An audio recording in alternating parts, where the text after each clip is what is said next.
नमस्ते. मी doctor तुषार थोरात. मी sir H.N.. Reliance hospital येथे रिकन्स्ट्रक्टिव्ह मायक्रोसर्जन आहे. आज आपण रिकन्स्ट्रक्टिव्ह मायक्रोसर्जरी कॅन्सरमध्ये कशी वापरली जाते यासाठी बोलणार आहोत. रिकन्स्ट्रक्टिव्ह मायक्रोसर्जरी ही एक सर्जरी आहे ज्या शस्त्रक्रियेत आपल्या शरीराचा एक भाग दुसऱ्या भागात ट्रान्सप्लांट म्हणजे शिफ्ट केला जातो आणि त्या ठिकाणी रक्ताच्या वाहिन्यांना जोडलं जातं. या रक्ताच्या वाहिन्या आपल्या डोळ्यांनी दिसणं अवघड असतं. त्यासाठी आपण मायक्रोस्कोपच्या खाली या वाहिन्यांना जोडलं जातं. म्हणून त्याला मायक्रोसर्जरी असं म्हणतात. या शस्त्रक्रियेत आपल्या शरीराची चामडी, मांसपेशी किंवा हाड या गोष्टींना एकत्र आणून त्याची पुनर्रचना केली जाते आणि पहिल्यासारखं अवयव बनवून त्याचं कार्य, त्याचं दिसणं आणि त्याचे बाकीचे जे आहेत फंक्शन ते आपण पुन्हा तयार करू शकतो. ही सर्जरी स्तनांचा कॅन्सर किंवा तोंडाचा कॅन्सर किंवा हाडाचा किंवा बाकीच्या शरीरातला कोणत्याही कॅन्सरच्या याच्यात केली जाते.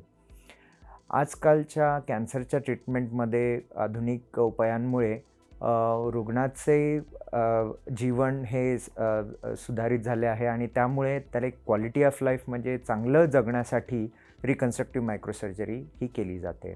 उदाहरणार्थ स्तनाच्या कर्करोगात महिलांना एक किंवा दोन्ही स्तन काढावे लागतात. त्यामुळे आपल्या शरीराचा एक भाग कमी असणे किंवा त्यामुळे थोडा मानसिक तणाव येऊ शकतो.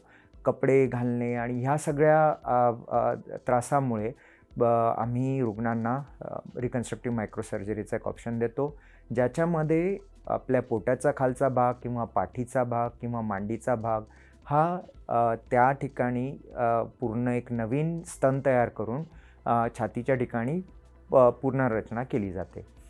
त्यामुळे मानसिक आणि त्यातूनच शारीरिकही समस्या कमी होतात. ही सर्जरी कॅन्सरच्या ट्रीटमेंटच्या वेळेसच केली जाते. ही सर्जरी पूर्ण भुलीत केली जाते.